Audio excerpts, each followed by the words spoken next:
Kami mengajukan diri dengan menyatakan, ini gagasan kami, ini rekam jejak kami, ini karya kami, dan biarkan rakyat tanpa dipengaruhi, tanpa ada tangan negara yang terlibat. Lawakan mantan, Anies melawan gerak Heru Budi. Klaim banyak program yang bermanfaat dan lebih baik dari Heru Budi. Rakyat nggak buta Nis. Ditulis oleh tim redaksi jurnal, dikutip dari berbagai sumber. Ex-Gubernur DKI Jakarta Anies Baswedan akhirnya turun merespons sejumlah manuver yang dilakukan oleh Heru Budi Hartono. Dirinya nggak pusing melihat sejumlah rekam jejak dihapus oleh pejabat yang ditunjuk untuk mengisi posisinya tersebut di DKI Jakarta. Menurutnya, rekam jejak yang telah dimiliki telah tertanam dalam ingatan masyarakat. Dengan begitu, tak mungkin dihapus oleh siapapun. Saya rasa rekam jejak itu tidak bisa dihapus, rekam jejak itu ada di sini. Dan saya rasa rakyat Jakarta juga bisa menilai, kata Anies usai deklarasi relawan amanat Indonesia di Tenis Indoor Senayan, Jakarta Pusat Minggu, 7 Mei 2023. Selain itu, ia meminta masyarakat untuk membandingkan rekam jejaknya dengan lawan politiknya nanti saat Pilpres 2024. Ia meyakini sudah menoreh capaian positif yang lebih unggul. Lebih lanjut, ia tak mau bicara panjang lebar soal anggapan Heru Budi menghapus warisannya. Ia meyakini Heru Budi memiliki berbagai pertimbangan dalam menjalankan segala kebijakan sebagai PJ Gubernur DKI. Sebelumnya, Ketua Komisi B DPRD DKI Jakarta, Ismail, menyebut penjabat Gubernur DKI Heru Budi Hartono belum membuat kebijakan yang lebih baik ketimbang pendahulunya Anies Baswedan. Bahkan, Heru malah lebih condong mengaburkan warisan Anies. Beberapa hal yang belakangan disorot lantaran dianggap menghapus warisan Anies, seperti pembongkaran trotoar dan jalur sepeda di kawasan Santa, Jakarta Selatan, hingga meniadakan sholat Idul Fitri di Jakarta International Stadium. Pendukung Anies yang seperti inilah yang membuat elektabilitas dan kualitas Anies semakin terlihat buruk. Justru pendukung Anies inilah yang justru mengaburkan fakta bahwa Anies ini tidak becus dalam bekerja, dengan menyalahkan keputusan yang telah diambil oleh Heru Budi. Lagian, Heru Budi tentu perlu memprioritaskan mana kepentingan orang banyak, seperti pemotor dan pengendara mobil, yang lebih diprioritaskan dibandingkan pesepeda dan pejalan kaki. Yang disebut Heru akan tetap difasilitasi. Mereka hanya perlu sedikit bersabar saja kok, plus terus mendukung kebijakan Heru, dan kalau sekiranya dianggap kurang tepat, kan bisa datang ke balai kota untuk menyampaikan aspirasi. Pak Heru pasti membuka pintu balai kota buat kalian kok. Beda kayak gubernur yang digantikan oleh Pak Heru, yang kalau mau dinilai lebih fair, terkesan lebih brutal dalam banyak kebijakan dan programnya. Contoh program banjir Anies yang tidak berjalan sama sekali. Lihatlah saat ini, apakah naturalisasi Anies benar bisa menyelesaikan masalah banjir? Seperti yang kita ketahui bersama, fakta penyebab banjir sendiri karena ada drainase tersumbat, pompa rusak, tanggul jebol, hingga meluapnya Kali Ciliwung yang sudah menciut dan harus dinormalisasi. Fakta ini seharusnya bisa membungkam Anies Baswedan bahwa berbohong bisa menanggulangi banjir hanya dengan naturalisasi tanpa normalisasi adalah tidak baik. Lalu, fakta bahwa Anies lebih brutal adalah ketika debat pilkada. Ahok pun pernah mengatakan bahwa menolak reklamasi itu tidak mungkin dilakukan. Oleh karena itu, cara satu-satunya adalah tidak menolak reklamasi, tetapi warga DKI Jakarta diuntungkan dengan NJOP 15% yang akan menghasilkan uang hingga ratusan triliun. Dan selain itu ada potensi 1 juta lapangan pekerjaan di sana. Lalu kebijakan lain pun akan dibuat dengan membuat rumah murah di sana bagi penduduk yang bekerja di sana untuk mengurai kemacetan Jakarta. Saat ini, lihatlah pulau reklamasi yang katanya ditolak Anies. Namun ribuan IMB telah diterbitkan dengan adanya kesan nyolong-nyolong tanpa retribusi yang masuk ke DKI Jakarta. Melihat berbagai kenyataan seperti ini, wajar saja ketika Anies kerap dibully dalam media sosial. Itu menurut saya adalah hukum sebab akibat karena terkesan berbohong atau sebut saja karma.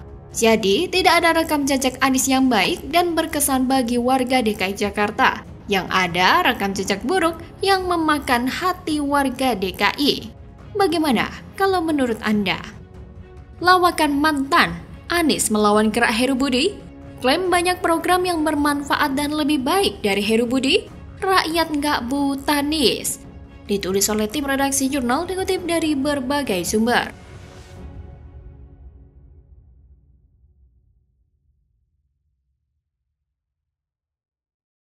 Sore ini saya kedatangan dari teman-teman buruh ya, dari KSPSI, dan tentu ada tokoh-tokohnya hadir di sini setelah tadi merayakan Hari Buruh. Kita diskusi cukup panjang. Sombong, katanya nggak butuh dukungan buruh. Anies klaim ogah datangi peringatan May Day. Ketahuan, ternyata nggak diundang. Kadrun ngamuk serang aliansi buruh. Ditulis oleh tim redaksi jurnal dikutip dari berbagai sumber. Pertemuan kami ini semakin menguatkan kami sebagai konfederasi buruh terbesar di Indonesia untuk mendukung penuh secara all out Mas Ganjar maju sebagai calon presiden Republik Indonesia. Presiden Partai Buruh Said Iqbal mengatakan pihaknya mengundang Baca Pres Anies Baswedan di peringatan Hari Buruh Internasional atau May Day kemarin, tapi tak mendapatkan respon. Pihak Anies Baswedan membantah pernyataan itu. Pak Anies maupun timnya tidak pernah mendapatkan undangan dari KSPSI maupun Partai Buruh juga tidak pernah dihubungi oleh mereka, kata tim media Anies Baswedan, Naufal Firman Yursak, dalam cuitan yang telah diizinkan untuk dikutip Selasa 2 Mei 2023. Naufal menyebut pihaknya tidak pernah diberi informasi apapun terkait penyelenggaraan May Day pada tanggal 1 Mei 2023. Naufal mengatakan, Anies Baswedan sudah menghubungi Said Iqbal secara langsung mengenai pernyataan itu. Said pun, kata dia, menyampaikan permintaan maaf lantaran pernyataan keliru.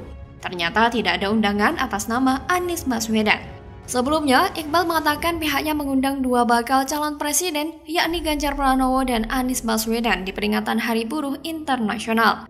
Dia mengatakan Anies Baswedan tidak merespon sama sekali. Tapi wajar jika ada pihak yang tidak mengundang orang tertentu karena ada alasan atau memang tidak ada kepentingan. Namun yang tidak wajar adalah ketika tidak diundang, tapi malah ngamuk-ngamuk menyerang pihak pengundang. Ini seperti yang terjadi pada Partai Buruh. Setelah memutuskan tak mengundang Anies, Said Iqbal mengaku diserang kelompok Anies Baswedan. Hal itu ternyata tidak hanya karena undangan, tapi karena Partai Buruh mendukung Ganjar Pranowo. Hal ini yang menjadikan kelompok Anies menyerang Said Iqbal. Meskipun Partai Buruh belum mendukung secara resmi Ganjar Pranowo sebagai capres, namun dari hasil rakernas yang dilakukan Partai Buruh pada Januari 2023 lalu, Ganjar memang menempati posisi teratas daftar capres yang didukung anggota Partai Buruh. Tapi ya begitulah pendukung Anies, mereka tersinggung dengan keputusan Partai Buruh yang tak mengundang Anies dan memutuskan mendukung Ganjar Pranowo. Mereka kepanasan karena selama ini selain dari Kadrun, masa yang mendukung Anies hanya dari Partai Buruh. Mereka cemas jika Partai Buruh tiba-tiba banting setir dan membuang Anies. Jika itu benar-benar terjadi, Anies bakal bernasib mengenaskan. Mereka pusing dengan nasib Anies yang semakin ditelantarkan. Tapi Anies juga tidak peduli apakah dia ditumpangi, ditunggangi, atau disetir. Tidak peduli siapa yang mendukung, asal jadi presiden. Mau jadi gubernur aja, Anies berani berbohong dan menjual janji muluk. Apalagi mau jadi presiden. Apa sih yang tak dia gadaikan? Jadi presiden itu keren dan membanggakan. Belum lagi banyak peluang besar terbuka jika jadi presiden. Anies adalah jalan membuka peluang negara ini dikuras dan diperas habis-habisan oleh kelompok yang munafik. Lihat saja pendukung Anies yang menyerang Partai Buruh, mereka banyak tuntutan, aspirasi mereka seperti pemaksaan. Pendukung model begini cukup banyak, berkumpul di satu lingkaran, dekat dengan Anies. Kaum-kaum pembenci Jokowi kebanyakan ada di sana juga. Jadi jangan jantungan jika mereka bisa berubah jadi lebih kasar dan barbar dalam menuntut sesuatu. Memang itulah faktanya. Kelompok sebelah selalu banyak kegaduhan, banyak drama, banyak tingkah. Mereka bukan berjuang demi negara, tapi hanya kepentingan kelompok sendiri.